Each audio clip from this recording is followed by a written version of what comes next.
The 30 to 40 lakh rupee SUV space is either occupied by large engine, big and burly SUVs like the Fortuner or the Endeavour, or it has the smaller yet more premium vehicles like the Skoda Kodiaq or the Volkswagen T1. So that leaves a void, a gap or an opportunity for a vehicle that is large enough to be a comfortable 7-seater, is fuel efficient and easy to drive. Will this, the CR-V, Honda's crossover recreational vehicle, fill in that gap? Let's find out.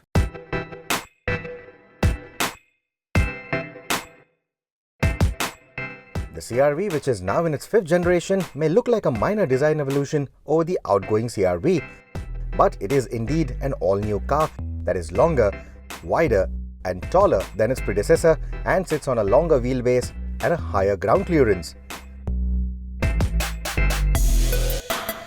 The face has sharp features in the streamlined headlights and the chiseled bumpers, while the chunky chrome bar for the grille gives the car an imposing front end that is now familiar on most new Honda cars. I particularly like the interplay of the lighting and the chrome elements. I think it looks quite premium. The rear-end design of the CR-V has often had an uncanny resemblance to Volvo's SUVs, and this one strongly reminds me of the V90 Cross Country, thanks to the L-shaped taillights. 2 generations on, the CR-V continues to have a prominent wedge-shaped side profile, giving it a unique silhouette.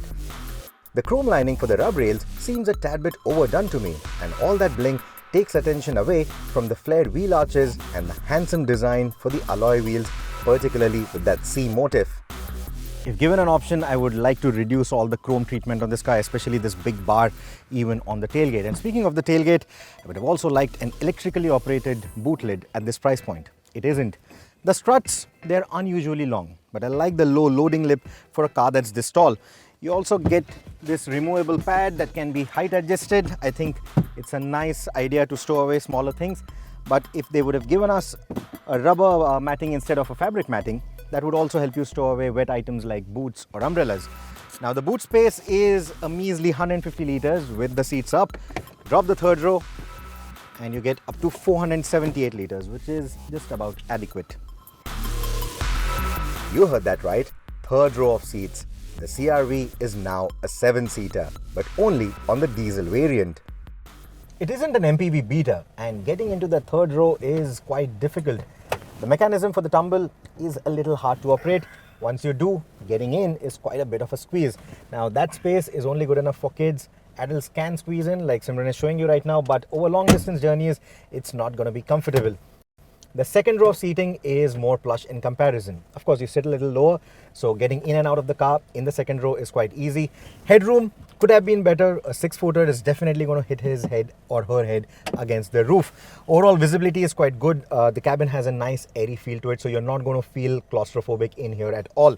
Also, the second row seats are mounted on top of rails, which gives you about 150 millimeters of reach adjustment, and you can also recline the back for long distance comfort.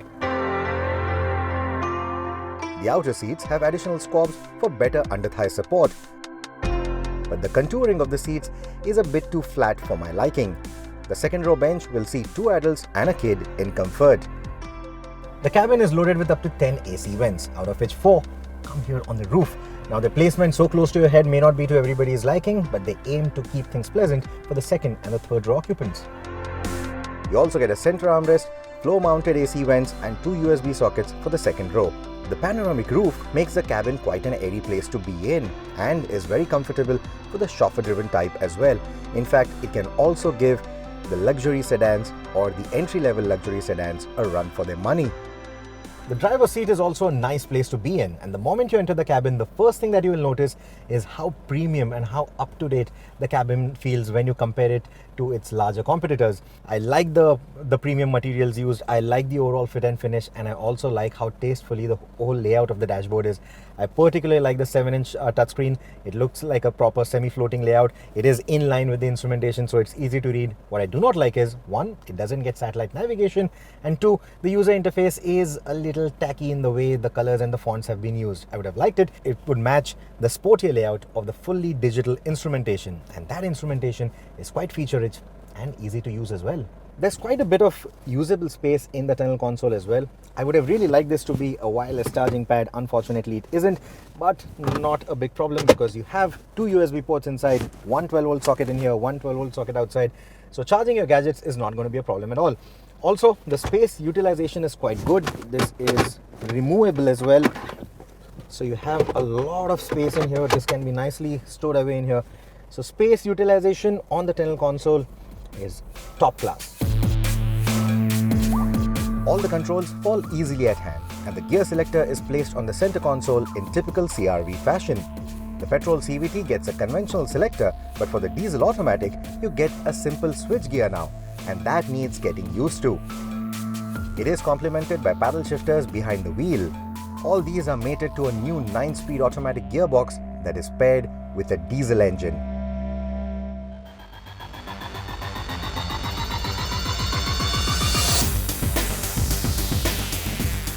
Right then, the all-important part of the new CR-V, the 1.6-litre 4-cylinder turbocharged diesel engine. I know you're already cringing at that displacement, and when I tell you it only puts out 120 PS of power, you'll probably frown too. You should. I did too. Especially when I know that there's a twin turbocharged 160 PS version of this engine out there. But very frankly, I've been driving this car all day, and the 300 Newton meters of torque and that 9-speed gearbox have been nicely masking that power deficit. Honda assures that using this engine instead will help reduce the sticker price of the car. The humble power also claims to make the engine extremely fuel efficient and low on CO2 emissions despite the 1.7-ton weight of the car. To that effect, there's also an Econ mode, which thankfully doesn't dull down throttle response by much. The engine is a tad bit noisy at low RPM, but smoothens out between 2000 to 3000 RPM. There are hardly any pedal vibrations to complain of, and the NVH is premium class. But the real gem of this drivetrain is the 9-speed automatic transmission that never seems to be in the wrong gear. It is quick to respond to part or full throttle, and the shifts are surprisingly seamless for a torque converter. The engine gets off the mark quite easily, and even its overall mid-range acceleration is quite good. At highway speeds, it also runs quite relaxed. In fact, so relaxed that it only takes about 1800 RPM to maintain a cruising speed of 100 kilometers an hour, and it's not even using the 9th gear. It's still in 7th gear. In fact, it even refuses to move to the 8th or the 9th gear at that speed. That's how relaxed this engine runs. It's only when you're trying to pull overtakes at highway speeds that you do feel that it could have done with a little bit more power, maybe 10-20 PS more. But otherwise, I think this engine is quite good. It does most of its jobs quite well. It's not a very sprightly motor, but it is adequate to say the least. If you have liked the previous CR-V just the way it has been, then you might find the new CR-V Petrol to be the more attractive choice. It uses the refined and hard-to-falter 2-litre i-DTEC 4-cylinder petrol engine. It trades in the older and the slower 5-speed automatic gearbox for a relatively responsive CVT. The new gearbox has a fair display of the inherent rubber band effect, but the strong mid-range torque of the petrol engine makes sure that the drivetrain isn't grinding annoyingly for too long. The only way to tell the petrol variant from the diesel is the absence of cooling ducts under the daytime running lights on the outside, and of course the i-DTEC badge on the tailgate. Like before, the CR-V isn't an aggressive SUV for the throttle mashers.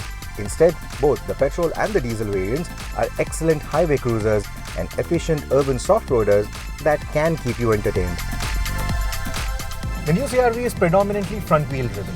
The petrol version only comes in that front-wheel drive configuration. The diesel can also be specified with an all-wheel drive.